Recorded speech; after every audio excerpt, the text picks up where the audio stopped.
దేవుని వర్తమానానికై ఏర్పాటు చేయబడిన దైవ సేవకులు మన మధ్యలో ఉన్నారు. దావగూడూరులో దేవుని పరిచర్య చేస్తున్న రూబెన్ మినిస్ట్రీస్లో దేవుని పరిచర్య చేస్తున్న చిన్నబాబాయి గారు మన మధ్యలో ఉన్నారు. వారు వస్తుండగా చప్పట్లు కొట్టి వారిని ఆహ్వానిద్దాం. అదేవిధంగా వారు వాక్యం ఎత్తిపోతుండగా ప్రతి ఒక్కరూ కూడా ప్రార్థనాపూర్వకంగా ప్రతి ఒక్కరూ విని దైవ దీవెనలు పొందాలని ప్రేమపూర్వకంగా మీకు తెలియచేస్తూ వారిని ఆహ్వానిస్తున్నాను. ఈ సమయం వారికి అప్పగిస్తాను.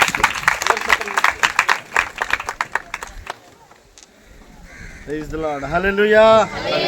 Hallelujah. Hallelujah. ఆ చివరున్న పెద్దవాళ్ళందరూ కూడా హల్లెలూయా.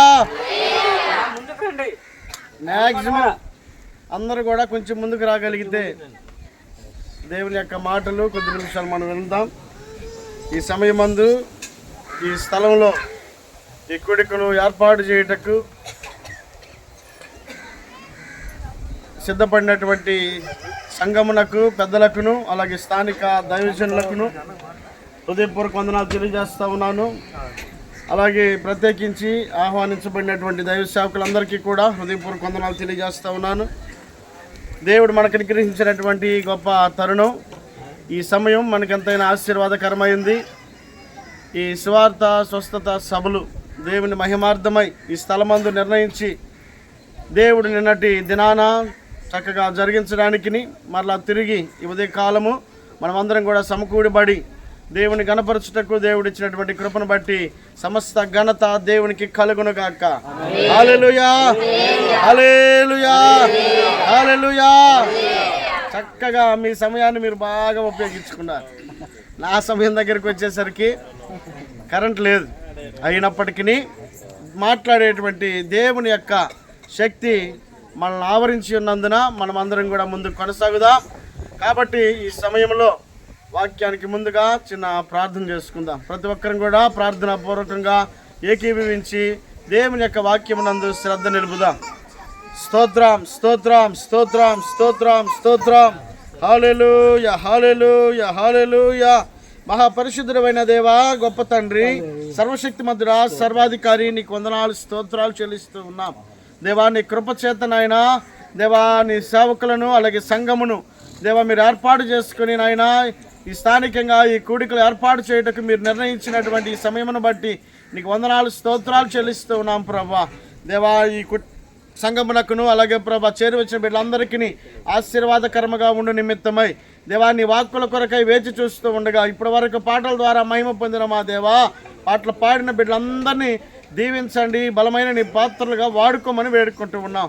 అలాగే ప్రభా ఈ సమయమందునైనా నీ వాక్యమునకునైనా దేవ మేము వేచి ఉండగా ప్రభా మాట్లాడే దేవుడవు నీవు నాయనా మాకు కావలసినటువంటి అమూల్యమైనటువంటి నీ వాక్యము చేత మమ్మల్ని తాకండి, మాతో మాట్లాడండి, మమ్మల్ని బలపరచమని వేడుకుంటూ దేవా నీ దాసునైనా నన్ను మరుగుపరచండి నైనా నీ మాటలు మాత్రమే నీ బిడ్డలకు వినబడునట్లుగా నీ కృపను అనుగ్రహించమని వేడుకుంటూ యేసు క్రీస్తు పరిశుద్ధ నామంలో అడిగి వేడుకుంటూ ప్రార్థించి పొంది ఉన్నాం మా పరమ తండ్రి, ఆమేన్. అందరికీ వందనాలు. దేవుడు గడిచినటువంటి దినాలలో మళ్ళందరినీ కూడా సంరక్షించినటువంటి దేవుడు ఈ సమయాన ఈ ఉదయకాలము దేవుని యొక్క సన్నిధిలో చేరి ఉండడం అనేది ఎంతైనా మనకు దీవెనకరం. చాలామందికి ఇటు శ్రేష్ఠ సమయం దొరకడంలా చాలా బిజీ అయిపోతూ ఉన్నారు ఈ లోకంలో. అది వారి సొంత ఆలోచనలు కావచ్చు, లేకపోతే ఈ లోకంలో ఉన్నటువంటి అలవాట్లలో కావచ్చు, ఈ లోకంలో ఉన్నటువంటి పనులలో కావచ్చు, ఏదో ఒక కోణంలో దేవునికి దూరంగా ఈ లోకంలో చాలామంది సంచరిస్తూ ఉన్నారు. కానీ ప్రత్యేకంగా దేవుడు నీకు అనుగ్రహించినటువంటి ఈ గొప్ప తరుణాన ఈ గొప్ప సమయాన నువ్వు సమకూడబడి ఈ స్థలమందు నివసించడం నీకు ఎంతైనా దీవెన, ఎంతైనా ఆశీర్వాదం. కాబట్టి ఇటు శ్రేష్టమైనటువంటి సమయమును నువ్వు కలిగి ఉన్నందుకై ఇచ్చినటువంటి సమయాన్ని సద్వినియోగపరచుకున్నటకు నువ్వు దేవుని యందు మనసు నింపాలి. కూర్చొని ఉండి దేవుని యొక్క వాక్యాన్ని వినలేకపోతే అది మనకి ఎంత మాత్రం కూడా దీవెన కాదు. దేవుని యొక్క వాక్యం మన పట్ల దీవెనకరంగా ఉండాలని అంటే దేవుని వాక్యాన్ని మనం శ్రద్ధగా వినాలి. కాబట్టి పరిశుద్ధ గ్రంథంలో ఒక మాట జ్ఞాపకం చేసుకుందాం. యోహాను రాసినటువంటి సువార్త 15వ అధ్యాయము 16వ వచనాన్ని చదువుదాం. యోహాను రాసిన సువార్త 15వ అధ్యాయము 16వ వచనం. మీరు నన్ను ఏర్పరచుకొనలేదు, మీరు నా పేరట తండ్రిని ఏమి అడుగుదురో అది ఆయన మీకు అనుగ్రహించినట్లు మీరు వెళ్ళి ఫలించుటకును మీ ఫలము నిలిచి ఉండుటకును నేను మిమ్మును ఏర్పరచుకుంటేనే. దేవుని స్తోత్రం చెల్లిద్దాం. హల్లెలూయా. సృష్టికర్త అయినటువంటి దేవుడు ఈ సర్వ మానవాళిని తన నోటి మాట చేత సృజించినటువంటి సృష్టికర్త, నీ జీవమునకు కారకుడై ఉన్న దేవుడు, నీ మనుగడకు కారకుడై ఉన్న దేవుడు ఈ ఉదయకాలము ఆయన సుస్పష్టముగా తెలియపరుస్తూ ఉన్నాడు. మానవుల పట్ల ఆయనకున్నటువంటి ప్రేమను వెల్లడిపరుస్తూ ఉన్నాడు. మానవుల పట్ల ఆయనకున్నటువంటి ఇష్టాన్ని తెలియపరుస్తూ ఉన్నాడు. తన యొక్క ప్రేమను తెలియపరుస్తూ ఉన్నాడు. తన మనసులో ఉన్నటువంటి సంతోషాన్ని తెలియపరుస్తూ ఉన్నాడు. ఇదిగో భూలోకములో ఉన్నటువంటి తల్లిదండ్రులు బిడ్డల పట్ల ఎలాంటి ప్రేమను కనపరుస్తూ ఉన్నారో అంతకంటే మిక్కిలి ప్రేమను దేవుడు కనపరుస్తూ ఉన్నాడు. ఏ తల్లి అయినా ఏ తండ్రి అయినా బిడ్డలు పాడైపోవాలని కోరుకోరు, ఫలము లేకుండా ఉండాలని కోరుకోరు.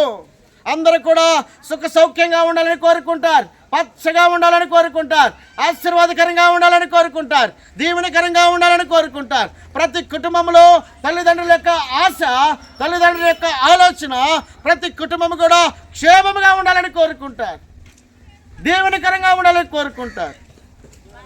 దేవునికి మహిమ కలుగును గాక.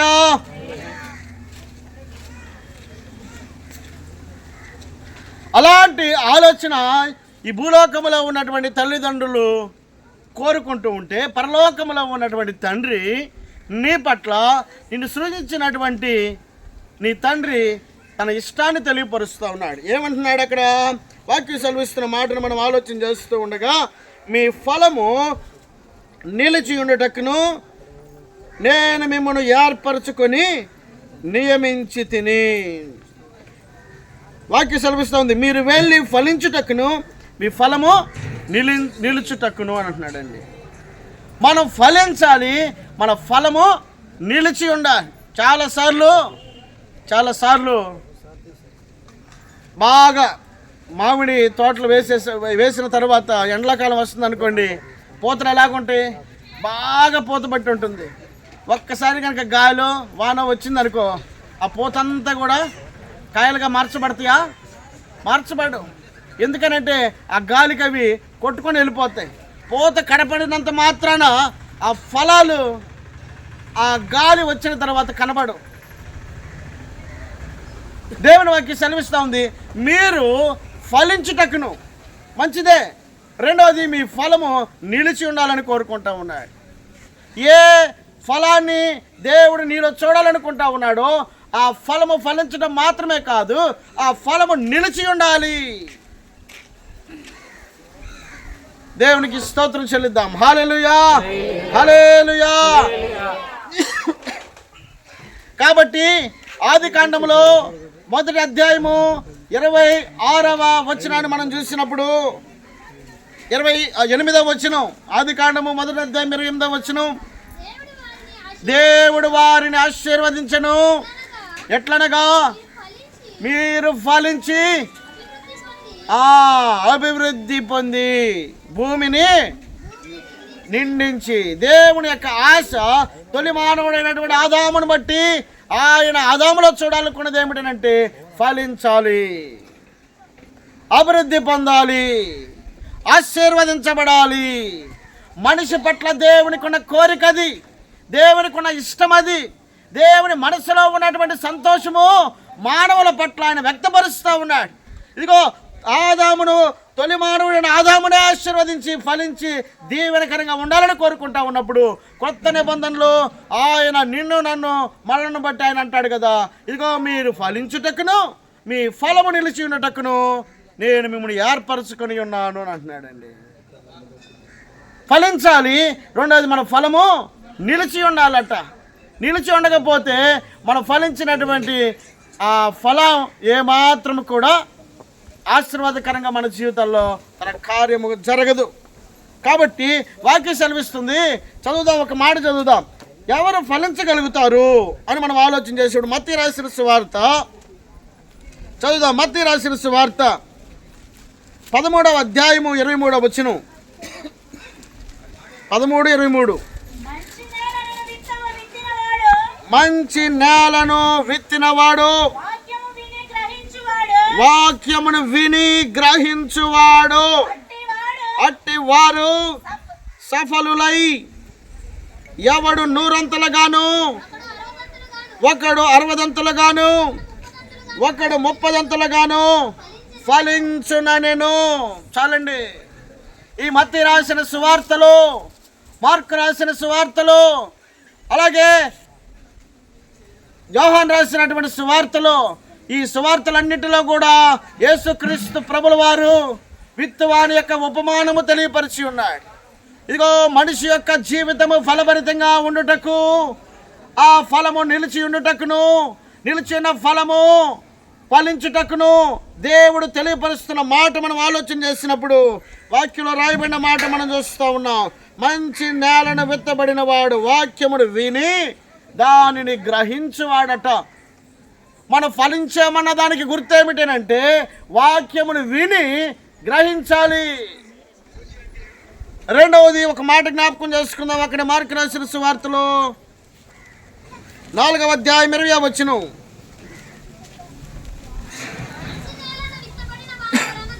మంచి నేలను విత్తబడిన వారెవరనగా వాక్యమును విని దానిని అంగీకరించి 30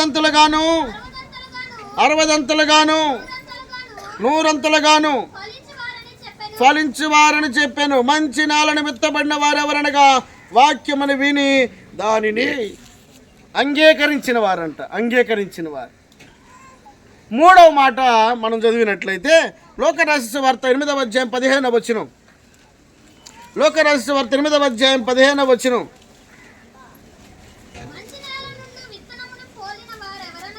మంచి నేలను యోగ్యమైన మంచి మనస్సుతో వాక్యము విని దానిని అవలంబించి ఓపికతో ఫలించువారు. చాలండి. ఏమంటాడు? వాక్యమును విని దానిని అవలంబించువారు, ఓపికతో వినినటువంటి వారంట ఫలించు వారితో ఆయన పోలుస్తూ ఉన్నాడు. ఈ 3 మాటలు చదివించాను కదా. ఈ 3 మాటల్లో ఒక్కొక్క మాటలో ఒక్కొక్క అర్థాన్ని దేవుడు జ్ఞాపకం చేస్తూ వచ్చాడు. పరిశుద్ధాత్మ దేవుడు ఇదిగో మత్తయి రాసిన సువార్తలో రాయబడిన మాటను మనం చూసినప్పుడు మంచి నేలను విత్తబడిన వారు ఎవరనగా వాక్యమును విని ఏం చేశాడంట? గ్రహించాడంట. గ్రహించాడు. ఏం రాసుకోవాలి అక్కడ? గ్రహించాడు. మొట్టమొదటి వ్యక్తి వాక్యాన్ని విన్నాడు, వినిన వ్యక్తి గ్రహించాడు. రెండవ మాటలో మార్కు రాసిన వార్తలు మనం చదివిన మాటలో చూసినట్లయితే వాక్యమును విని దానిని అవలంబించాడంట. అవలంబించాడు. ఒకటి గ్రహించాడు, రెండవది అవలంబించాడు, మూడవది వాక్యమును విని లోకరాశి వార్త 8వ అధ్యాయం 15వ వచనంలో వాక్యమును విని దానిని ఓపికతో అంగీకరించిన వారంట. అంగీకరించిన వారు అంటే ఈ మధ్యాహ్న కాల సమయంలో దేవుని కోరిక, దేవుని యొక్క ఆశ ఏమిటంటే నీవు ఫలించుటకును, నీ ఫలము నిలిచి ఉండుటకును దేవుడు నిన్ను ఏర్పరచుకొని ఉన్నాడు. మరి మన ఫలము ఎలా ఫలించాలి అని అంటే వాక్యం సెలవిస్తూ ఉంది కదా. వాక్యాన్ని విని దానిని గ్రహించాలి మొట్టమొదటిగా. రెండవది వాక్యాన్ని విని దానిని అంగీకరించాలంట.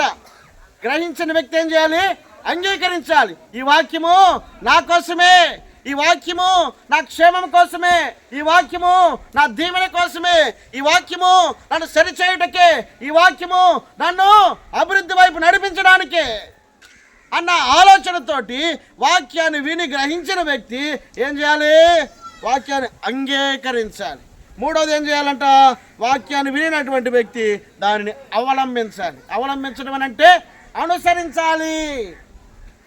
వినిన వ్యక్తి అంగీకరించి, అంగీకరించిన వ్యక్తి గ్రహించిన వ్యక్తి ఏం చేయాలి? అవలంబించాలి. ఆ మార్గంలో నడవాలి. దేవునికి స్తోత్రం చెల్లిద్దాం. హల్లెలూయా, హల్లెలూయా. నీవు నేను ఫలభరితంగా ఉండే నిమిత్తమై తండ్రి కోరికను, తండ్రి యొక్క ఇష్టాన్ని నీవు నేను నెరవేర్చాలి అని అంటే వాక్యం ఎడల మనం శ్రద్ధ నిలిపిన వారమై ఉండాలి. వాక్యాన్ని హృదయంలో చేర్చుకునే వారమై ఉండాలి. వాక్యాన్ని మనం అనుసరించే వ్యక్తులమై ఉండాలి. వాక్యాన్ని మనం అంగీకరించే వ్యక్తులమై ఉండాలి.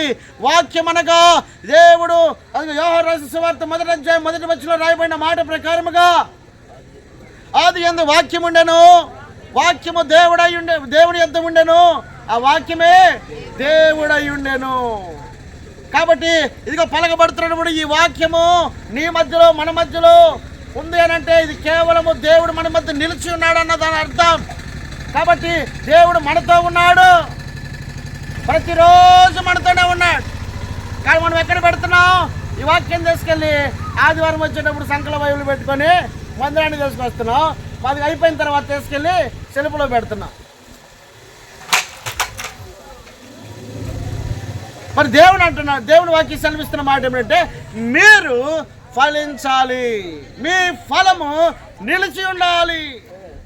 మరి ఆ ఫలించి ఆ ఫలము నిలిచి ఉండు నిమిత్తమై నీ వాక్యాన్ని వినిన వ్యక్తివై ఉంటూనే ఆ వాక్యాన్ని అంగీకరించాలి, ఆ వాక్యాన్ని అవలంబించాలి, ఆ వాక్యాన్ని అనుసరించాలి, ఆ వాక్యానుసారముగా నీవు జీవించాలి. కాబట్టి వాక్యము చాలా ప్రాముఖ్యమైనదిగా దేవుడు ఎంచుతా ఉన్నాడు. ఒక మనిషి అభివృద్ధి చెందాలి అని అంటే, ఒక వ్యక్తి ఆశీర్వదించబడాలి అని అంటే దేవుని వాక్యము మాత్రమే. దేవుని వాక్యము ఒక వ్యక్తిని సరిచేయగలుగుతుంది. దేవుని వాక్యము ఒక వ్యక్తిని బాగు చేయగలుగుతుంది. దేవుని యొక్క వాక్యము మనిషి హృదయంలో ఉన్నటువంటి మలినములను శుద్ధిపరుస్తుంది. అందుకే 119వ కీర్తనలో ఒక మాట జ్ఞాపకం చేసుకుందాం. 119వ కీర్తన 14వ వచనాన్ని చదువుదాం.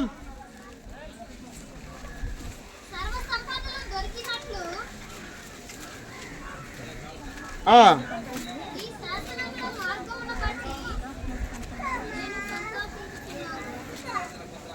11వ వచనం చదువమ్మా.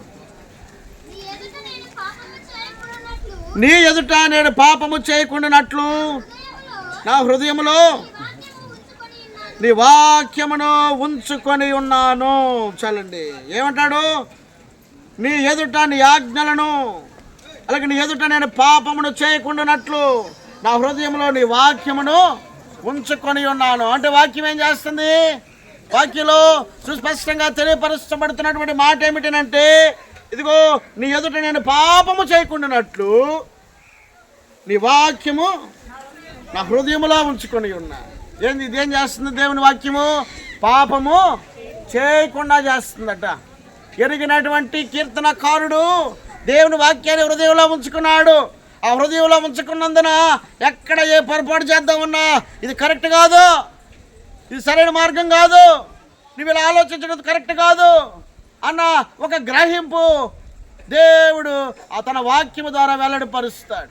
వాక్యానికి ఏమైనా చోటు ఇవ్వకపోతే, వాక్యాన్ని మనం హృదయంలో చేర్చుకోకపోతే, వాక్యానికి ఏమైనా అవకాశం ఇవ్వకపోతే వాక్యము మనతో మాట్లాడదు. మనం ఏం చేసిన కాముగానే ప్రతిదానికి ఏమాత్రం కూడా మళ్ళీ గద్దించేటువంటిది ఉండదు. కాబట్టి వాక్యము మనల్ని పాపము చేయకుండా చేస్తుంది. రెండవది మనం చూసినట్లయితే 25వ వచనాన్ని చూద్దాం. అక్కడే 119వ కీర్తన 25వ వచనం. నా ప్రాణము మంటిని హత్తుకొనుచున్నది, నీ వాక్యము చేత నన్ను బ్రతికింపము. కీర్తనకారుడు అంటాడు, దేవా నీ వాక్యము నన్ను బ్రతికిస్తుందయ్యా.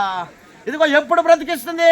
నేను మంటిని హత్తుకొని ఉన్నప్పుడు, నేను ప్రాణాపాయములో ఉన్నప్పుడు, నేను పడిపోయినప్పుడు, నేను శ్రమలలో ఉన్నప్పుడు, నేను కృంగిపోయినప్పుడు, నేను కష్టములో ఉన్నప్పుడు, నేను నిట్టూర్పులో ఉన్నప్పుడు, నేను బాధలో ఉన్నప్పుడు నీ వాక్యము నన్ను బ్రతికిస్తుంది.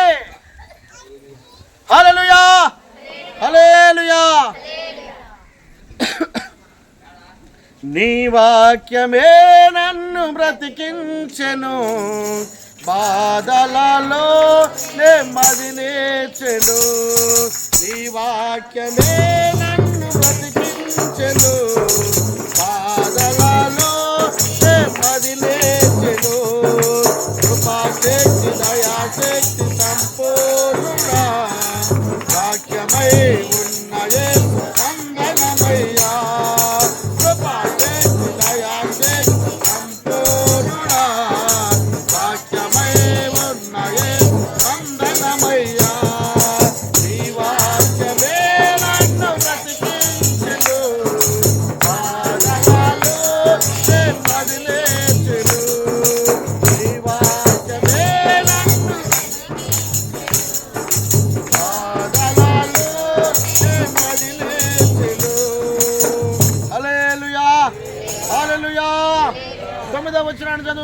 119వ కీర్తనలో 9వ వచనం,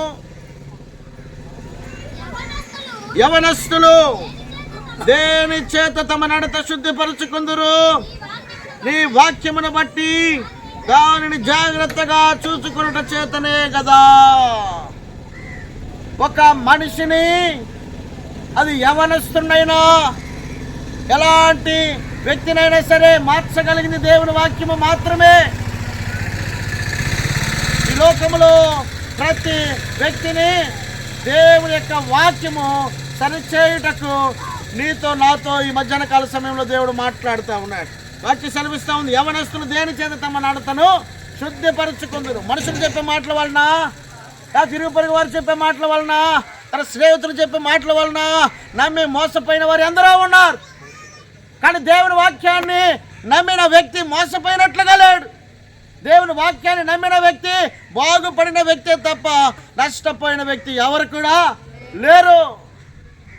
కాబట్టి దేవుని వాక్యము అది యవనస్తులు శుద్ధిపరచబడుటకు వాక్యము నీకు నాకు మనకు ఉపయోగకరముగా ఉంటుందని దేవుని వాక్యం సెలవిస్తావు. హల్లెలూయా.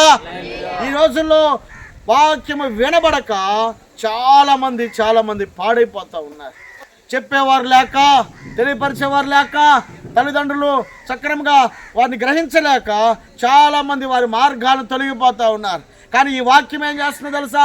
చాలామంది యవనస్తులను మార్చింది. చాలామంది ఆ యవన బిడ్డలందరినీ కూడా సరిచేసింది దేవుని వాక్యము మాత్రమే. ఇదిగో మేము యవన కాలంలో ఉండగా దేవుని వాక్యము ప్రకటిస్తూ ఉన్నాము అని అంటే దేవుని కొరకై నిలబడడానికి కారణం దేవుని వాక్యము మాత్రమే. ఈ వాక్యము ఇదిగో దేవునికి ఇష్టలుగా మారుస్తుంది. ఈ వాక్యము దేవునికి దగ్గరగా చేరుస్తుంది. ఈ వాక్యము ప్రతి ఒక్కరిని బాగు చేయడానికి ఇష్టపడతా ఉంది. పడిపోయిన వారిని బాగు చేస్తుంది దేవుని వాక్యము. అలాగే యవనస్తులను శుద్ధిపరుస్తుంది దేవుని వాక్యము. ఇదిగో పాపము చేయకుండా చేస్తుంది దేవుని వాక్యము మాత్రమే. అలాగే వాక్యంలో మనం ఒకసారి ఆలోచన చేసినప్పుడు ఒక మాట జ్ఞాపకం చేసుకుందాం. అక్కడ 67వ వచనం చదువుదాం. 119వ కీర్తనలో 67వ వచనం, శ్రమ కలుగక మునుపు నేను త్రోవ విడిచి తిని ఇప్పుడు నీ వాక్యమును అనుసరించి నడుచుకొనుచున్నాను. శ్రమ కలగక మునుపు త్రోవ విడిచి తిరిగి తిని నాకు ఇష్టమైనట్టుగా, ఇదిగో ఏ బాధ లేనప్పుడు, ఏ కష్టం లేనప్పుడు, ఎలాంటి పరిస్థితులు నాకు దగ్గరికి రానప్పుడు, నేను స్థిరముగా ఉన్నాను అనుకున్న రోజున నా ఇష్టం వచ్చినట్లుగా బ్రతికాను. ఇదిగో నాకు ఎవరు ఆటంకం లేదనుకున్నా, నాకు ఎటువంటి బాధ లేదనుకున్నా, ఎటువంటి ఇబ్బంది లేదనుకున్నా, కానీ ఇదిగో శ్రమ కలిగిన తరువాత ఇప్పుడు వాక్యానికి ఏమయ్యాడంట? అనుసరించి నడుస్తున్నాడంట. ఒకప్పుడు పెడచెవిని పెట్టిన వ్యక్తి ఇప్పుడు ఏం చేస్తున్నాడు తెలుసు? వాక్యాన్ని అనుసరిస్తున్నాడు. కొన్నిసార్లు శ్రమలు కూడా మన మేలుకే, కష్టము కూడా మన మేలుకే, ఇబ్బంది కూడా మన మేలుకే. శ్రమే కనుక మనకు లేకపోతే దేవునికి కొన్నిసార్లు మనం దగ్గర అవ్వలేము. ఇదిగో దేవునికి దగ్గరగా రానటువంటి వ్యక్తికి కొన్నిసార్లు దేవుడు శ్రమల ద్వారా దేవుని దగ్గరికి తీసుకురావడానికి దేవుడు ఇష్టపడతాడు. దేవునికి మహిమ కలుగునుగాక. హల్లెలూయా, హల్లెలూయా, హల్లెలూయా. కాబట్టి దేవుని వాక్యము ఇదిగో దేవుని దగ్గరకు నడిపిస్తుంది. దేవుని దగ్గరకు నడిపిస్తుంది దేవుని వాక్యము. ఇదిగో ఈ మధ్యాహ్న కాల సమయంలో ఒక దైవ సేవకునిగా మీకు తెలియపరుస్తున్న మాట ఏమిటంటే, వాక్యము వినబడని దినాలు రాబోతా ఉన్నాయి.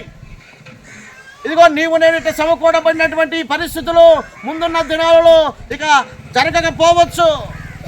పరిస్థితులు మారిపోతూ ఉన్నాయి. వాక్యం మనకి వినబడుతూ ఉండగా వాక్యాన్ని అంగీకరించాల్సినటువంటి వ్యక్తులంగా దేవుడు నీతో నాతో మనతో జ్ఞాపకం చేస్తున్నాడు. వాక్యము చాలా విలువైనది. ఆ వాక్యము ప్రతి ఒక్కరిని మార్చుటకు ఈ మధ్యాహ్న కాల సమయంలో దేవుని వాక్యం మన మధ్యకు వస్తూ ఉంది. కాబట్టి ఈ వాక్యము చాలా విలువైన వాక్యం. ఇది ఒకరోజు ఈ వాక్యము మీదే కదా చాలా ప్రభుత్వాలు వ్యతిరేకంగా నిలబడతా ఉన్నాయి. చాలా ప్రభుత్వాలు ఈ వాక్యమునకు ఆటంకంగా నిలబడతా ఉన్నాయి. ఇదిగో దీనిలో ఏమీ లేకపోతే ఎందుకు శత్రువు అంత బలంగా పనిచేస్తూ ఉన్నాడు? ఎందుకులే దీంతో ఏముందని చెప్పని పట్టించుకోకుండా ఉండొచ్చు కదా. శత్రువు పనిచేస్తూ ఉన్నాడు అని అంటే ఈ వాక్యములో మనిషి బాగుపడుతున్నాడు. బాగుపడడం సాతానుడికి ఇష్టం లేదు. మనిషిగా మారడానికి సాతానుడికి ఇష్టం లేదు. మూర్ఖంగా మనిషి పుట్టిన వ్యక్తి అలాగే ఉండాలని ఈ లోకము ప్రేరేపిస్తూ ఉంది. కానీ ఈ వాక్యం మన వద్దకు వచ్చిందనంటే మనం ఎంత ధన్యులము. యెహోవా దేవుడు కాగల జనులు ధన్యులు. ఆ ధన్యకరమైనటువంటి దేవుని వాక్కుని మధ్యలోకి వచ్చింది. ఒక రోజు రాబోతా ఉంది. యెషయా గ్రంథము 55వ అధ్యాయం 6వ వచనంలో, యెషయా గ్రంథము 55వ అధ్యాయం 6వ వచనం, యెహోవా మీకు దొరుకు కాలమునందు ఆయనను వెదకుడి. యెహోవా మీకు దొరుకు కాలమున ఆయన వెదకుడి. ఆయన సమీపములో ఉండగా ఆయనను వేడుకొనుడి. సమీపములో ఉండగా ఆయన అంటే సమీపంలో ఎన్ని రోజులు కూడా వస్తాయా అంటే ఇక్కడ సుస్పష్టంగా దేవుని వాక్యం సెలవిస్తూ ఉంది. ఇదిగో ఈరోజు ప్రత్యేకమైనటువంటి కూడికలు దైవజనుల ద్వారా ఇక్కడ స్థానిక సంఘం ద్వారా ఏర్పరచబడతా ఉన్నాయి. ఇప్పుడు 2 రోజులు డేట్స్ ప్రకటించారు. ఈ 2 రోజులు మాత్రమే ఇక్కడ కూడికలు జరుగుతాయి. ఆ డేట్స్ ప్రకటించిన ఆ డేట్స్లోనే ఏం చేయాలి? వాక్యాన్ని వినాలటానికి ఆసక్తి చూపించాలి. రేపు ఆర్భాటం కనపడదు. రేపు ఆ వెనకన్న ఆ శబ్దాలు వినపడవు. ఇగో ఇప్పుడు నీవు నేను మనం కూడా రేపు ఈ స్థలం ముందు సమకూర్చబడ్డాం. మనందరికీ ఒక ఆహ్వానం వచ్చింది.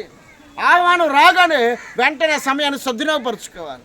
ఆ సమయాన్ని మనం ఉపయోగించుకోవాలి. ఆ వాక్యాన్ని లేదా ఆ సమయాన్ని మనం ఉపయోగించుకోగలిగినప్పుడు మనము ధన్యులం అవుతాం.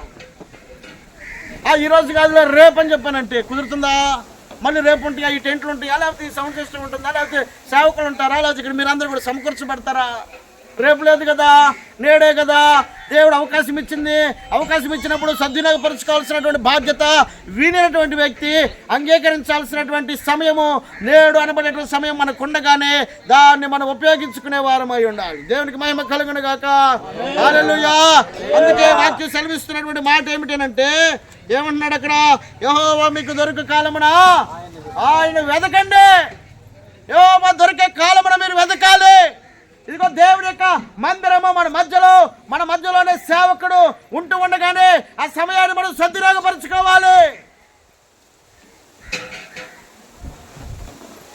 ఇదిగో ఈ బెల్ట్లో ఈ రూబెన్ మినిస్ట్రీస్ ద్వారా దైవజనులు రూబెన్ అయ్య గారు ఈ మందిరాలన్నీ కట్టారు. ఈ మందిరాలు ఎక్కడున్నాయి? దైవజనుడు ఎక్కడున్నారా? కాలాన్ని ముగించేసి 2000 సంవత్సరంలో దేవుని యొక్క పిలుపు మేరకు వెళ్ళిపోయారు. ఇదిగో దైవజనుడి యొక్క హృదయంలో పెట్టినటువంటి భారము. ఒకరోజు ఇదిగో మచిలీపట్నంలో అక్కడ నోబుల్ కాలేజీలో అందరు పిల్లలందరూ కూడా ఎగ్జామ్స్ పెట్టిన తర్వాత ఆ పేపర్లు రుద్దుతూ ఉన్నాడంట. ఆ రుద్దుతూ ఉన్నప్పుడు రూబెన్ అయ్య గారు తన మనసులో ఆ దేవుడు ఒక తలంపు పెట్టాడంట. మిస్టర్ రూబెన్, నీవు ఇప్పటి వరకు నీ కోసం ఏవే పనులు చేసుకుంటా ఉన్నావు, నీవు సౌఖ్యంగా ఉన్నావు కదా, నువ్వు నా కోసం ఏమన్నా చేసావా అని చెప్పనని ఒక స్వరం ఆయన హృదయాన్ని తాకిందంట. వెంటనే పేపర్ రుద్దుతూ ఉన్నటువంటి దైవజనుడు వెంటనే కన్నీళ్లు కార్చడం ప్రారంభించాడు. ఆ రాత్రి అంతా కన్నీళ్లు కార్చాడంట. దానికి సమాధానం దొరకలేదు. ఇక తెల్లారి లేచింది మొదలుకొని నేను ఏ విధముగానైనా సరే నా ప్రజలకు సువార్తను అందించాలి. కాబట్టి ఆ సువార్తను అందించాలన్న భారము తన హృదయంలో పెడితే ఇదిగో ఈరోజు 22 మందిరాలు దేవుడు ఆ దైవజనుని యొక్క హృదయంలో ఉన్న భారాన్ని బట్టి కొనసాగుతూ ఉన్నాయి. ఇప్పటికీ కూడా దైవజనులు ఈ కార్యక్రమాలను కొనసాగిస్తూ వస్తూ ఉన్నారు అని అంటే ఇదిగో ఆనాడు రూబెన్ అయ్య గారు వేసినటువంటి పునాది, ఆ దేవుడు మాట్లాడేటువంటి ఆ మాటకు లోబడినటువంటి ఆ విధేయత ఈ రోజు వరకు కూడా కొనసాగుతూ ఉంది. ఎంతోమంది రక్షణ పొందుతూ ఉన్నారు. ఎంతోమంది దేవుని వాక్యాన్ని ఇక్కడ వింటూ ఉన్నారు. ఎంతోమంది దేవుని గురించి తెలుసుకోగలిగారు. దేవుని వాక్యాన్ని తెలుసుకోవడానికి దేవుడిచ్చిన అవకాశమును దేవుడు దైవజనుడి యొక్క హృదయంలో పెట్టిన భారాన్ని ఆయన ఏం చేశాడు? ఇంప్లిమెంట్ చేశాడు, ఉపయోగించుకున్నాడు. ఇదిగో రేపు చేద్దాంలే, ఎల్లుండి చేద్దాంలే, 10 రోజుల తర్వాత చేద్దాంలే అని కనుక ఒకవేళ కనుక ఆ దైవజనుడి కనుక నిర్లక్ష్యపరిస్తే ఇదిగో 2000 సంవత్సరంలో ఆయన చనిపోక ముందు ఇన్ని మందిరాలు కట్టగలిగేవారా? లేదు కదా. కాబట్టి సమయం ఉండగానే ఏం చేశారు? సద్వినియోగపరుచుకున్నారు. ఎంతో కొంత పని చేయాలన్న తపన ఆ దైవజనుడు కలిగి ఉన్నాడు. కాబట్టి ఈ మధ్యాహ్న కాల సమయంలో నీకు దేవుడిచ్చిన అవకాశం ఏంటి అంటే, ఇదిగో మందిరము మీ మధ్యలో ఉంది, మీకు దగ్గరగా ఉంది, దైవజనుడు కూడా మీకు దగ్గరగా ఉన్నాడు. పిలిస్తే పరిగెత్తేటువంటి దైవజనుడు మీకు దగ్గరలో ఉన్నారు. దేవుని వాక్యం సెలవిస్తూ ఉంది, రాకడ దినాలు సమీపిస్తూ ఉన్నాయి, నిర్లక్ష్యము పెరిగిపోయేటువంటి దినాలు. తల్లిదండ్రులను ప్రేమించని బిడ్డలు, బిడ్డలు పట్టించుకోవడం లేదయ్యా. ఇవన్నీ కూడా రాకడ సూచనలే. ప్రేమలు చల్లారిపోతాయి, పరిస్థితులు మారిపోతాయి, మనం అనుకున్నటువంటి ఆశించినటువంటి కార్యాలు జరగవు. కాబట్టి సమయం ఉండగానే మనం సద్వినియోగపరచుకోవాలి. దేవుని వాక్యం సెలవిస్తూ ఉంది, యెహోవా మీకు దొరికే కాలమున మీరు ఆయనను వెదకండి. ఆయన వెదకడమనంటే ఆయన వాక్యములకు మీరు దగ్గరగా రావాలి. ఆయన వాక్యం ఎక్కడ వినబడుతుంది? యెరూషలేములో ఆయన వాక్యము వినబడుతుంది. యెరూషలేము అనగా దేవుని యొక్క మందిరము. దేవుని మందిరమునకు మీరు అంటుకట్టబడిన వారు అయి ఉండాలి. అంటుకట్టబడినటువంటి వారుగా ఉండగలిగినప్పుడు దేవుడు మీ జీవితాలను ఫలభరితంగా మార్చగలుగుతాడు, ఆశీర్వాదకరంగా మార్చగలుగుతాడు. వాక్యమును మీరు నిర్లక్ష్యపరచొద్దు, మందిరాన్ని మీరు నిర్లక్ష్యపరచొద్దు, దేవుని యొక్క సహవాసమును మీరు నిర్లక్ష్యపరచొద్దు. యెహోవా మీకు దొరుకు కాలమున ఆయనను వెదకండి, వెదకండి. ఎందుకు అనంటే, చదువుదాం, ఒక మాట చదువుదాం. ఆమోసు గ్రంథం